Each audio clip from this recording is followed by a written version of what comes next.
Hello, everybody, and thank you for joining me. This is Ciara from Ciara T Designs, and today I have these really fun floral cards to share with you. So let's jump right in. Now, recently I have been going through my stash and trying to find things that I haven't used or maybe used once, and I came up with this kind of odd card idea, and I wasn't even sure if it was going to work when I sat down to make it, but I think it turned out pretty great. So to start, I'm going to cut down my cardstock. I have my favorite HammerMill here. This is my favorite for blending on, and I'm cutting 1/4 inch off of each sides. I'm not going to do a black mat. I know, shocker, but I wanted the, super vibrant colors and then the black details on top to speak for themselves. And I felt like if I had added a black mat, it would have taken away from that a little bit. You absolutely can if you're like me and like to layer, but this is just kind of something a little different. So then I marked my cardstock at the 2-inch mark because of course now it is 4 inches across. So the 2 is the center. And this is actually an envelope addressing stencil from Simon Says Stamp that I got 4 years ago, a long time ago. And I think I used it a few times and then decided it wasn't really for me. But I don't like to get rid of stencils because stencils can be useful for so many things. And I had this idea to do an ink blended background with it. But I had to be incredibly gentle, which is why I'm using my brushes. Generally, I prefer to use my domed foams. If you've been with me for any length of time, you know that the domed foams are vastly my preferred blending tool. But because of how delicate this stencil is, because those centerpieces move every time I touch them, so this is not going to be a perfect blend. And honestly, I doubt you even noticed when you looked at those opening photos. So please keep in mind, you don't need to aim for perfection when you're creating cards. I just aim to make something that makes me smile and that I think that someone else would enjoy. There are ways to hide imperfections if that's something that bothers you, although generally I kind of like the imperfections. So there's no right or wrong here at all. And of course, I am going to use my favorite inks. These are my favorite oxides for a rainbow blend. So I have picked raspberry, carved pumpkin, squeezed lemonade, twisted citron, broken china, and wilted violet. And I'm doing 2 colors per panel. So I have 6 panels. So you just saw me use picked raspberry and carved pumpkin. Then I'll use carved pumpkin and squeezed lemonade, then squeezed lemonade and twisted citron, then twisted citron and broken china, wilted violet, picked raspberry. So hopefully that kind of makes sense. That's how I get my 6 panels. I just, repeated one color in each of them and kind of went through my rainbow. And if you're not a person who loves rainbow colors, perfectly fine. You could easily do this in a monochromatic look instead. So I love vibrant colors. I love rainbow colors. They make me smile. But if that's not your jam, you could easily do this, say in Kitsch Flamingo and picked raspberry, or shaded lilac and wilted violet. You could do it like that, have them be more monochromatic, and they would still look just as stunning. It's just that I like rainbows, so that's what I lean towards. And now I'm being incredibly careful with trying not to move those centerpieces, but even with how careful I was, they still shifted. They're not anywhere near perfect. You'll see when I lift the stencil, and like this one, I lifted the green, the twisted citron, almost all the way up to the top. Perfectly fine, because you're not going to see it behind that beautiful flower. Anyway, going back to things that I hadn't used in quite a while, I'm going to bring out the French garden stamps.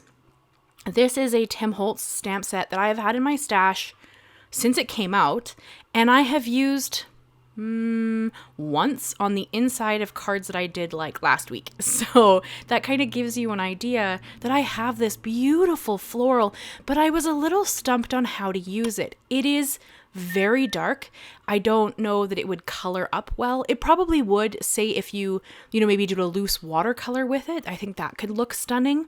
But because of how black it is, how dark it is, I was struggling a little bit for ideas on how to use it. And so I came up with this kind of idea that you would do something a bit geometric in the background. That's where all your color would be. So you wouldn't need to worry about painting the flower, coloring the flower in some fashion, and you would just have this beautiful dark flower on top. Now, if you don't have a stencil like this one, it doesn't matter.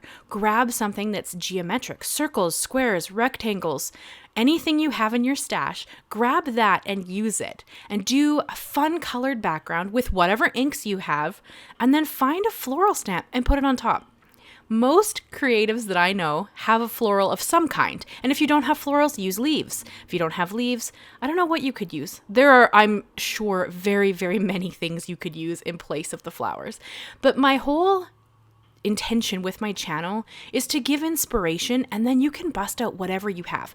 Now, if you want to use exactly what I've used, I always link and list everything I've used down in the description, unless it's a product like this envelope stencil that I've had forever that you probably can't get anymore. But I always try to find something similar to what I've used and link that instead, unless I can't find anything similar, in which case I just suggest you find something in your stash and bust it out, because I think it'll be really pretty. But anything that's kind of got a fun shape to it would be a really great background for this, because there's no wrong here. You know what I mean? It's card making. There's no right or wrong, and there's no perfection, you know? And honestly, I don't like perfection. I know that's kind of funny to say, because that's kind of what we as humans try to attain, but it's unrealistic, and I think you set yourself up for failure, and you end up missing out on things that are quite beautiful because they're not perfect. So please keep in mind that, you know, it's okay to have mistakes. Like, half of these stencils have weird extra lines on them. That's okay, because there is a gap between the outer stencil and the inner stencil, so that you could line up the larger stencil on your envelope and then stick the smaller stencil in and actually write the address. So I have kind of odd lines on my background. Perfectly fine. Does not matter at all. You know, it's still, they look stunning. I'm incredibly happy these turned out the way I could see them in my head, because I honestly had no idea what I was getting myself into with these. I wasn't sure if they'd come together, but this is the thing. You have to give it a chance. So if you have an idea, sit down and see what you can do. And sometimes you have to pivot. I pivot a lot. And sometimes it turns out exactly what you were hoping, and it is just beautiful. And these are one of those cards that I think turned out just stunning. I'm incredibly happy with them. So you can see that I'm stamping my floral. I have a Waffle Flower Mat in the back of my Misti, and it's like a grippy mat. So I'm able to just stick my panels into my Misti. They stay there. And because I don't have the foam in it anymore, I can still use my, you know, red rubber stamps with my Misti and that sticky mat in the background. You do have to be a little careful you don't kind of push too hard and smush out the stamp, but otherwise it works beautifully. And it works also for, you know, regular stamps, the regular clear stamps that we generally use, because you'll see me use a sentiment here in a minute. And I just lined that up where I wanted how the floral was going to go across, and I'm just going to stamp it across all of them. And I think it turned out really pretty, but I really wanted the flower to be very bold. So because of that, I am going to stamp it twice in my Versafine Onyx black ink. This is my favorite black ink. It's just one of the richest blacks I have in my personal stash. I think there are a few others out there that are really, really beautiful blacks, but this one's kind of my go-to. And so I'm just going to stamp the flower twice on every one of my panels, and then I'm going to bring in a sentiment to go on top of that. And I think they turned out pretty great. So I hope you guys will give this one a try. I just really wanted to quickly mention this. I really want to thank my members. I tend to wait until the end because I forget to say thank you, even though I am incredibly appreciative, and I think you guys are the most phenomenal crafters I know. But thank you, thank you, thank you. You make making this content free possible, because you're helping support me. So thank you to my members so much. And if you're interested in checking that out, there is a link down below. You can check out what my membership offers if you're interested. And then I'm going to bring in my sentiment. This is from a Simon Says stamp set. This is an older one as well. This is the Full of Thanks stamps, and it's just this kind of beautiful scripty thanks. And I thought that it was delicate enough to go with the flower.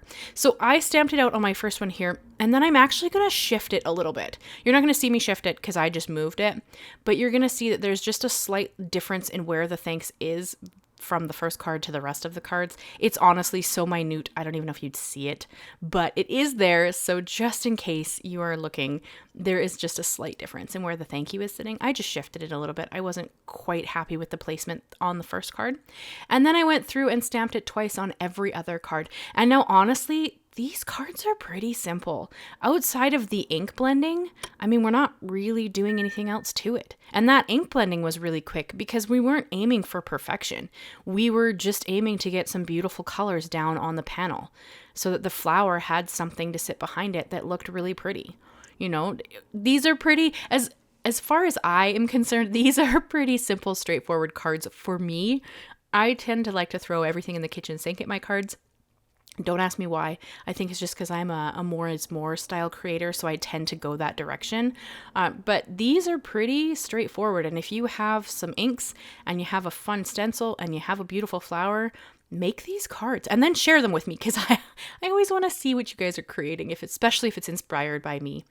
And then I am going to splatter on a little bit of Perfect Pearls. Luckily, Versafine Onyx Black ink is actually waterproof, so this will not shift any of my stamping, but I wanted to do this first so that I wasn't stamping on top of the wet background, because it generally does take a little bit of time to dry. And I get a little impatient when I have to wait for things to dry. So I like to do it at the end, and then I think I walked away and made a cup of tea, and then I came back. So that's kind of my thing.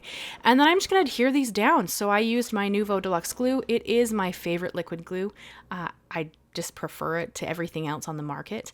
And then I'm going to align it in as centered as I can get it while eyeballing that kind of, 1/4 inch that's going all the way around. And then I'm going to put my Misti on top just to make sure that they all grabbed. They aren't bent in any way, but I find it easier if you hold them down with something while you're waiting for them to adhere.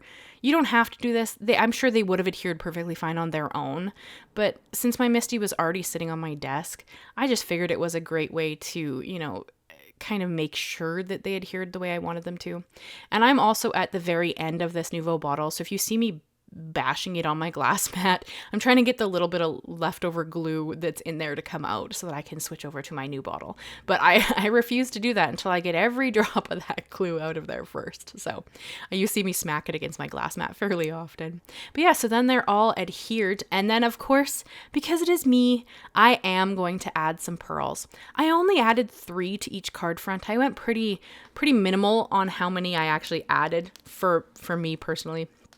I do, again, as I said, I tend to be a more is more style creator, but I just wanted a little bit of something extra on this. And you know what? You could leave it off. These were stunning without it. It's just that I love embellishments. So I do tend to want to add just, something a little bit shimmery and shiny to my design. So I did. And you can't see the Perfect Pearls unless you tip it in the light. So like laying down, you don't ever really see it. Whereas these pearls, you still see this beautiful shimmer and shine. So I did add the pearls, but keep in mind, if you don't have any or you don't like embellishments, don't add anything. These were beautiful as they were. They didn't need the pearls. I just tend towards that direction, so I did add them. And then I also stamped a flower inside. It's the exact same flower from that set, and I just stamped it in whatever the main color of the card was. So of course that one got picked raspberry, then this one got a carved pumpkin, that kind of thing. And so I just cleaned my stamp really well after I had taken off the Versafine ink, and then I stamped it with just an acrylic block on the inside. I'm trying to remember to decorate the inside. To be honest, I tend to forget, but I'm trying to just add a little bit of something. And, a strip of pattern paper really works, or a strip of specialty paper, or in this case, just a fun stamp. Looks really good. That green one hadn't fully dried, so you see I got a little bit on the other side of the card, but I don't think that really matters. And you can see around my blended strips, there are like little lines of color. It doesn't matter. That's not what you see first, so it's perfectly okay that these aren't perfect. So these are the cards I had for you guys today. I hope you enjoyed them. I hope you leave me a like, leave me a comment, and consider subscribing if you haven't already. I would love to have you. I do new videos every Monday and Thursday. And of course, Christmas in July is coming. So thank you guys so much, and I will see you again very soon. Bye-bye for now.